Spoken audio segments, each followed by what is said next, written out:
নমস্কার। অনেক সময় মনের মধ্যে অনেক ভাবনা চলে আসে, আর সেই ভাবনাগুলোকেই আমি সকলের মাঝে তুলে ধরি। তবে এই যে ভাবনার কথাগুলো সকলের জন্য কিন্তু প্রযোজ্য নয়। কোনো কোনো ক্ষেত্রে কথাগুলো হয়তো খেটে যায়। সংসারের সব যুদ্ধে অস্ত্রের প্রয়োজন হয় না। কোনো কোনো যুদ্ধে বুদ্ধির প্রখরতা, কিছু কথার মারপ্যাঁচ আর কিছু কটূর চতুরতার প্রয়োজন হয়।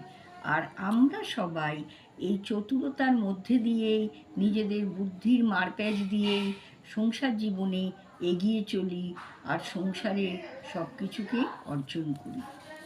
নমস্কার। আমার কথা বলা যদি আপনাদের ভালো লাগে তাহলে প্লিজ পেজটিকে লাইক, কমেন্টস আর সাবস্ক্রাইব করে দেবেন।